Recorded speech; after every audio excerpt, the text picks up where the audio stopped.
멘탈이 좋은 사람이라서 타격감이 적었다. 그래서 괴롭힘이 아니게 되지는 않습니다. 피해 내용은 반드시 병원의 진단서라든지 정신과 진료 기록이라든지 이런 식으로 증명되는 게 아니라 내가 그 당시에 어떤 생각이나 느낌을 받았는지로도 충분히 증명 가능하거든요. 안녕하세요. 괴상한 상담소 문가람 노무사입니다. 마지막으로 직장 내 괴롭힘 피해에 대한 설명입니다. 그래서 그게 어쨌다고? 라는 질문을 저는 드려보고 싶은데 답을 하시다 보면 법에서 요구하는 신체적, 정신적 고통 또는 근무환경 악화라는 결과에 대해서 답을 하실 수 있지 않을까라는 생각이 듭니다. 사실 직장 내 괴롭힘 피해가 어떤 결과를 낳았냐 이게 중요한 건 아니죠. 멘탈이 좋은 사람이라서 타격감이 적었다. 그래서 괴롭힘이 아니게 되지는 않습니다. 이번 요건은 직장 내 괴롭힘을 당해서 이만큼 아팠어요, 힘들었어요 이런 증명을 한다기보다는 내가 그 일이 있고 나서 잠도 못 잤어요, 그 사건 이후로 그 사람 얼굴 보는 것도 힘들어서 화장실도 못 가요, 이런 그들의 행위와 나의 고통 사이에 인과관계를 설명을 하는 거라고 생각해 주시면 좋을 것 같습니다. 특히 여기선 주관적인 표현들이 잔뜩 들어가게 되는데 일부 담당자라든지 노무사라든지 변호사들도 주관적인 표현을 배제해라 이런 요구를 많이들 하시더라고요. 주관적인 표현이 없이 어떻게 나의 피해 경험이 설명이 될 수 있을까요? 저는 그 부분이 조금 의아하더라고요. 실제로 근로복지공단에서 직장 내 괴롭힘 피해로 인한 정신질병, 산재로 인정을 할까 말까 판단을 할 때도 피해자가 느꼈던 불안함이라든지 초조함이라든지 압박감 이런 표현을 써서 충분히 그랬을 수 있겠다 하면서 인정하는 결정을 내리기도 합니다. 노동위원회에서 직장 내 괴롭힘 피해자가 부당한 인사처분에 대해서 다툴 때도 피해자가 느꼈을 고립감이라든지 모욕감이라든지 이런 부분들을 감안을 해서 실수가 많아지거나 아니면 근태가 불량해진 부분에 대해서 충분히 참작하도록 판단을 하기도 하는데요. 법원에서조차 피해자가 느낀 주관적인 경험에 대해서 완전히 배제할 수는 없다 명시적인 판결을 내린 적도 있습니다. 피해 내용은 반드시 병원의 진단서라든지 정신과 진료 기록이라든지 이런 식으로 증명되는 게 아니라 내가 그 당시에 어떤 생각이나 느낌을 받았는지로도 충분히 증명 가능하거든요. 예를 들어서 또 왜 저래 싶었다 이런 피해자의 표현이 남아있다고 하면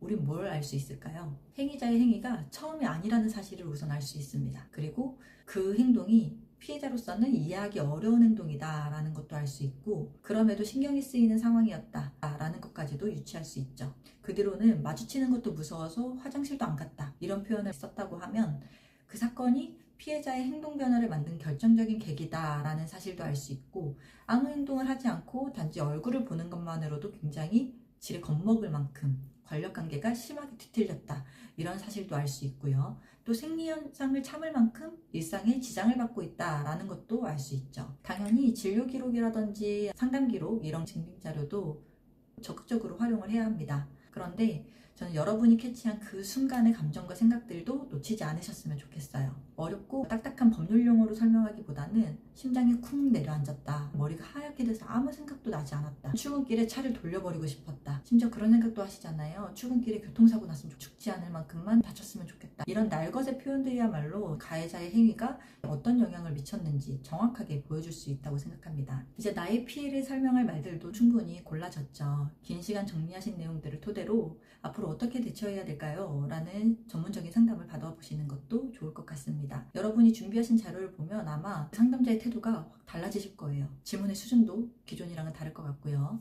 상담 시간도 획기적으로 줄어들 거라고 생각이 드는데 직장 내 괴롭힘 때문에도 이미 많이 지치고 힘들었을 텐데 지난한 상담으로 인해서 2번, 3번 더 고통을 드리지 않았으면 좋겠어서 이런 영상을 만들게 됐는데요. 끝까지 함께 해주셔서 너무 감사하고요. 조금이라도 앞으로 대응하시는 데 도움이 되셨으면 좋겠습니다. 저 같은 노무사를 찾아가든 변호사를 찾아가든 참고가 되셨으면 좋겠습니다. 영상 여기서 마치고요. 긴 시간 함께 해주셔서 감사합니다. 쿠키가 있습니다. 혹시나 궁금하실 분들을 위해서 좋은 상담자를 알아보는 팁에 대해서 준비했습니다.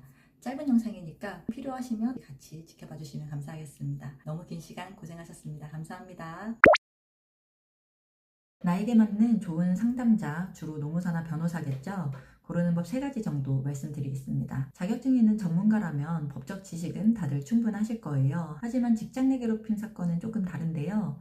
직장 내 괴롭힘 금지법은 만들어진 지 이제 7년여 정도밖에 되지 않아서 경력이 오래되고 나이가 많은 사람이 더 전문성을 가졌다라고 보기가 어렵습니다. 또한 직장 내 괴롭힘 금지법은 다른 노동법과는 그 구조가 달라서 기존의 노동법 체계로만 관성적으로 이해하기도 어렵습니다. 노무사로 혹은 노동 전문 변호사로 잘 나간다고 해서 직장 내 괴롭힘 사건에 대한 이해가 높다라고 단정하기가 어렵다는 거죠. 저도 여전히 좋은 노무사, 직장 내 괴롭힘 분야에서만큼은 전문가가 되고 싶은 사람이고 방법을 찾는 중이지만 제 부족한 경험으로 이것만큼은 확인하시면 좋을 것 같다 하는 내용을 줄여봤습니다. 우선 첫 번째로는 이야기를 끊지 않는지, 그리고 끊는다면 어디서 끊는지를 봤으면 좋겠는데요. 한정적인 시간에 진행되는 상담이라면 당연히 상담자도 초조합니다. 중요한 본론이 빨리 나와주면 좋겠으니까 그것보다는 이건 무슨 일이었는지 먼저 설명해 주시겠어요? 아니면 주관적인 생각보단 사실관계 위주로 말씀해 주세요 라면서 재촉하기도 합니다. 하지만 직장 내 괴롭힘 사건에서 중요한 건 저는 맥락 파악이라고 생각하는데 임금체불 사건은 맥락이 중요하지 않죠. 그래서 얼마 못 받았냐? 결론부터 접근하는 게 효율적일 수 있습니다. 하지만 괴롭힘은 서사가 있고 맥락이 있거든요. 여러분이 느낀 모멸감, 회사 내의 미묘한 분위기, 아니면 조직 문화, 그런 흐름을 모르고 단편적인 행위만 가지고 직장 내 괴롭힘 사안을 이해하는 건 불가능에 가깝습니다. 제가 가장 경계하는 말이 딱 보면 사이즈 나온다 이런 말인데 신발 사이즈도 하다못해 브랜드마다 그리고 제품마다도 다른데 직장 내 괴롭힘 사안을 어떻게 딱 보면 알까요? 상담을 하다 보면 제가 중요하다고 생각하는 부분과 내담자가 얘기하고 싶은 부분이 다른 경우가 생깁니다. 그럴 땐 친절하게 이 부분부터 설명해 주세요 라고 하면 좋은 상담자일까요? 제가 보기엔 나한텐 중요하지 않게 여겨지는 부분인데 내담자는 왜 이렇게 열변을 토할까?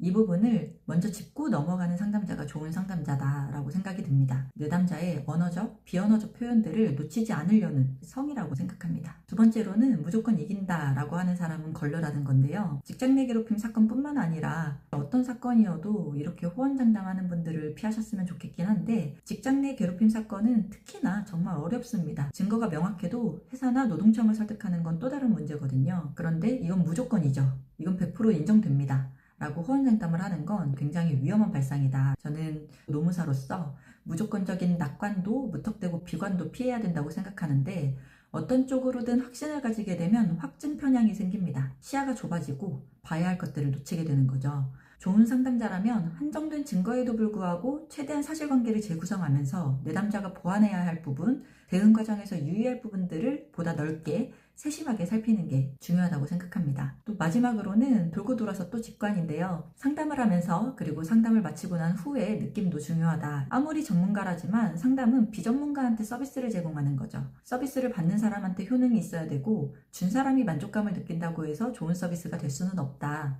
이렇게 생각하는데 많은 전문가분들이 실수하는 부분 중에 하나가 본인이 편한 언어로 설명을 하시죠. 자신이 중요하다고 생각하는 사실관계만 들으려고 하고 그런 분들한테 너무 큰 에너지를 쏟지 마시고 저는 상담실을 나오시는 것도 방법이라고 생각합니다. 만약 같이 사건을 대응한다면 그 사람은 앞으로도 계속 그럴 거예요. 어떻게 진행되는지 제대로 설명도 없이 알아서 하겠다 이러면서 깜깜이로 진행할 가능성이 크고 상담을 넘어서 긴 싸움을 함께할 파트너라면 그 파트너로 인해서 내가 더 힘들고 다치는 경우는 없어야 되겠죠. 상담이 여러분을 더 힘들고 아프게 하지 않길 바라서 제가 준비한 영상은 여기까지인데요. 혹시 아직 해소되지 않은 부분들이 있다고 하면 댓글로 남겨주시면 답글 달아드리거나 혹은 설명이 조금 더 필요하다 싶으면 추가 영상을 한번 준비해 보겠습니다. 앞으로 부디 건강하고 안전한 직장 생활이 되시길 바라고요. 여기서 영상 마치겠습니다. 감사합니다.